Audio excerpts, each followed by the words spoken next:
This story is brought to you by tapeatale.com. मेरी mummy ना हमेशा से ही बड़ी अतरंगी रही है, बड़ी अतरंगी। कैसे समझाऊं आप लोगों को? जैसे कभी हम घर में कचरा फैलाते थे अगर, या बाहर से बारिश या कीचड़ में लथपथ होकर घर आने पर, या दीवारों को ड्राइंग बुक बनाने पर कभी डांटती नहीं थी। मेरे घर में जो कुछ भी आता वो मेरे और मेरे भाई में बराबर बांटा जाता, चाहे फिर वो स्टेशनरी हो, टॉफ़ीज़ हो, चॉकलेट्स हो या मैगी, जिसे मैं और मेरा भाई साइंटिस्ट से ज़्यादा प्रिसाइजली मेजर करके आधा आधा बांटते थे। और फिर मेरा शातिर भाई अपना हिस्सा जल्दी ख़त्म करके मेरे पास आता और बोलता, प्लीज़ एक बाइट दे देना।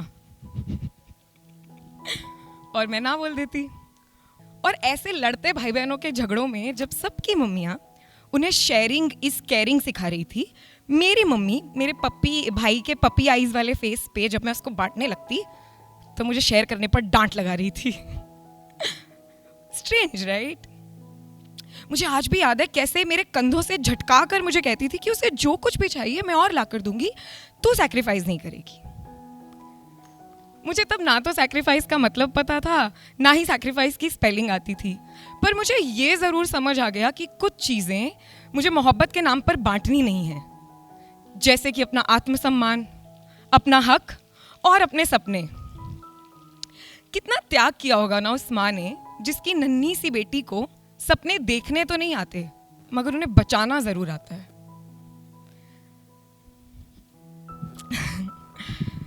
तो ना सपनों से याद आया कि हर माँ की तरह ना मेरी माँ की भी बस एक ही ख्वाहिश थी कि हम दोनों बच्चे वक्त से सो जाएं बस। तो मेरी मम्मी ने ना एक तरकीब लगाई और मुझे और मेरे भाई को एक मस्त कहानी चिपकाई। हमको आकर बोली कि आसमान से ऊपर दूर एक परियों का देश है, उन्हें ऊपर से सब दिखाई देता है, और जो बच्चे अच्छा बिहेव करते हैं ना तो रात में परियां आती हैं और तकिए के नीचे तोहफे रख के जाती हैं। मैं और मेरा लालची भाई मस्त 8 बजे सो लिए। सुबह उठे तो तकिए के नीचे टॉफियां, खुशी का कोई ठिकाना ही नहीं। मतलब आज लाखों की नौकरी उतनी तसल्ली नहीं देती जितना सुकून देती थी वो 4 टॉफियां, सच में। तो मम्मी ने सैक्रिफाइस करना तो नहीं सिखाया मगर सेल्फिश होना भी नहीं सिखाया। मैंने स्कूल पहुंचते ही चिल्ला चिल्ला के सबको स्कीम बता दी। मुझे लगा मैंने तो परिलोक की क्लाइंटेल बढ़ा दी है ना। तो जितने लोगों तक, जितने बच्चों तक मेरी कहानी पहुंची, सब जाकर टाइम से सो लिए। और उनके मम्मी पापा को लगा, वाह यार कितना अच्छा स्कूल है, बच्चे तो सियाने हो लिए। सुबह जब उठे तो उनको पता लगा कि यार हमारे साथ तो बहुत बड़ा स्कैम हुआ है। सहेलियां आकर बोली मुझको कि बेटा तुझे वहम हुआ है, तेरी मम्मी रखती है सब, पूछ जरा। अब मम्मी से कन्फ्रंट कौन करे, है ना। अपनी परिलोक में सीधी बातचीत है। Amazon, मिंत्रा या कोई भी फास्टेस्ट ई कॉमर्स अभी भी मिनिमम 1 to 2 डेज की डिलीवरी लेती है। अपनी तो ओवरनाइट डिलीवरी है, वो भी तकिए के नीचे, दरवाजे तक भी नहीं जाना पड़ता। हाँ, कभी कभी संडे को जब हम लेट उठते हैं तो पता नहीं क्यों परियां ट्रीट्स पापा की जेब में रख जाती हैं, मगर फिर भी मम्मी कहती है कि तकिए के नीचे कोई ख्वाब रख के सो बेटा, रात में परियां पूरे करने आती हैं। माँ बीमार हो तो दवा बन जाती है, टूटे दिल की दुआ बन जाती है, धूप सिकाने मुझे छत पर लेकर जाती है, फिर अपनी ही छाया में बिठाती है। माँ तो कैसे पढ़ लेती है मीलों दूर से मेरे अंतर मन की बात, कैसे मुझको हर वक्त कहती है कि ऐश कर, अच्छे हैं हालात। जैसे ही तुझे फोन लगाने का ख्याल आता है, कैसे उसी वक्त तेरा कॉल आ जाता है। क्यों मेरा हर दर्द तुझे मुझसे ज्यादा सताता है, क्यों मेरे हाथ का बना खाना तुझे सबसे ज्यादा भाता है। तू मुझको भरते भरते खुद को खाली कर लेती है क्या, तू लिखते लिखते मेरी किस्मत अपने कागजात जाली कर लेती है क्या। क्यों तुझे मेरा हर फटा ख्वाब सीना है, क्यों तुझे अपना हर सपना मेरे अक्स से जीना है। पता है, बनते बनते ना माएं बच्चों का घर बन जाती हैं। फिर एक दिन हम लोग अपने पैरों पर खड़ा होकर उस घर से निकल जाते हैं अपना घर बनाने, अपनी छत बनाने, अपना आसमान बनाने, अपनी दुनिया सजाने, और उसका ना वो घर खोखला हो जाता है। उस घर में उसके पसंद का ज़्यादा कुछ खास है भी नहीं। आज भी अक्सर मेरे पसंद की सब्जी बनाती है। मेरे वहाँ ना होने पर भी शाम की चाय के साथ पीने वाले बिस्कुट मेरे पसंद के ही लाती है। मुझे कुछ याद हो ना हो, उसे मेरे बचपन की हर बात, हर किस्सा याद है, और इन्हीं सब बातों के बेसिस पे मुझे खूब ब्लैकमेल करती है। मुझे घर बुलाने के लिए खूब इमोशनल ब्लैकमेल करती है, और कभी कभी मैं चटक कर गुस्से में कह भी देती हूँ, मम्मा यार मैं बिजी हूँ, समझती नहीं हो क्या?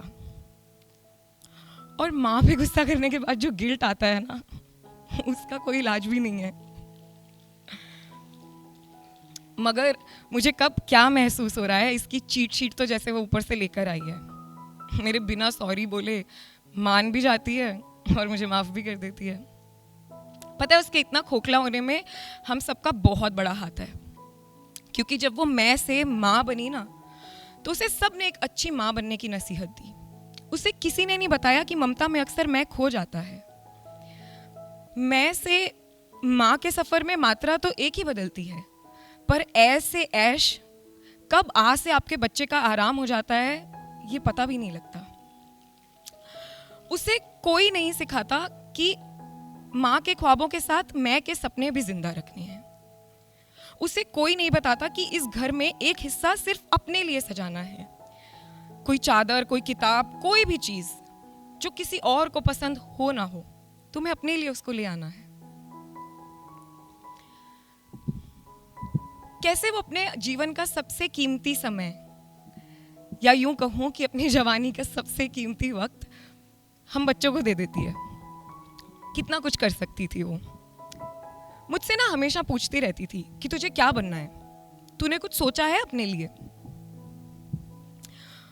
और मुझसे ज़्यादा करियर काउंसलिंग तो शायद मेरी मम्मी ने ली होगी मेरे लिए। एक बार ना मैं फेल होकर घर आई तो मुझे डांटा नहीं। मुझे याद है पूरे साल मेरे साथ बैठकर मुझसे ज़्यादा मेहनत की। पास तो मैं हुई पर टॉप मेरी मम्मी ने किया। मेरे लिए मुझसे ज़्यादा मेहनत करती है, मेरे बाद सोती है, मुझसे पहले उठती है, सब कुछ मेरे लिए मुझसे ज़्यादा करती है। इसीलिए जब मैं उसका वो घर छोड़कर अपने पैरों पर खड़े होने निकली ना मंजिल के पास, तो मुझसे ज़्यादा अकेली भी हो जाती है। मैंने कभी नहीं सोचा कि मेरे पास तो निकल कर हाथ थामने के लिए ख्वाब हैं, सपने हैं, मंजिल का नज़ारा है, नए दोस्त हैं, नया शहर है, कितना कुछ है, पर उसके पास क्या है? माँ भी तो सपने देखती होगी ना यार, कुछ बनना चाहती होगी। पूछा ही नहीं मैंने कभी। बदलना चाहती होगी दुनिया मेरी तरह। हाँ, सैक्रिफाइस करना नहीं सिखाया, पर सॉरी बोलना जरूर सिखाया है। सॉरी मम्मा, मैंने कभी आपसे पूछा ही नहीं कि आप क्या बनना चाहती थी। मस्त आंखों में चमक के साथ बताया मुझे कि मैं ना लेक्चरर बनना चाहती थी। 90s में साड़ी पहनकर अपनी गाड़ी चलाकर कॉलेज पढ़ाने जाना चाहती थी। फिर तू पैदा हो गई तो टीचर से काम चला लिया मैंने। एक बार ना मैंने तेरी नानी से पूछा कि ये मॉडल बनने के लिए क्या करना पड़ता है, तो काफ़ी डांट पड़ी, तो वो सपना वहीं रद्द हो गया। ऐसा नहीं है कि अब सपने नहीं देखती, अब मुझे ना डांस सीखने का बहुत मन करता है। कॉलेज में किया करती थी बट अब शायद भूल गई हूँ। गाड़ी चलानी अभी भी सीखनी है मुझे। और हाँ, जैसे तू इंग्लिश में पटर पटर बात करती है ना, मुझे तेरे साथ इंग्लिश में बात करनी है। तू मेरे साथ इंग्लिश में बात किया करना, शायद मैं सीख जाऊं। कितने छोटे छोटे सपने हैं ना यार, कुछ महीनों में मंजिल तक पहुंच सकते हैं।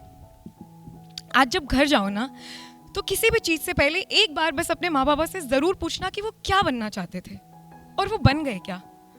और अगर उन्होंने हमारे लिए छोड़ दिए तो उन्हें एहसास दिलाना कि जरूरी नहीं है, हम लोग मिलकर भी एक दूसरे के सपने पूरे कर सकते हैं। पता है क्यों? क्योंकि इस बार जब मैं घर गई ना, तो मैं माँ के तकिए के नीचे इंग्लिश क्लासेस का स्केड्यूल और डांस टीचर का फ़ोन नंबर रखा ही क्योंकि ना उसको भी सराहने कुछ सपने सजा लेने चाहिए जो सबके ख्वाब सजाती है। वो क्या है ना माँ, परियां रात को ख्वाब पूरे करने आती हैं। Thank you.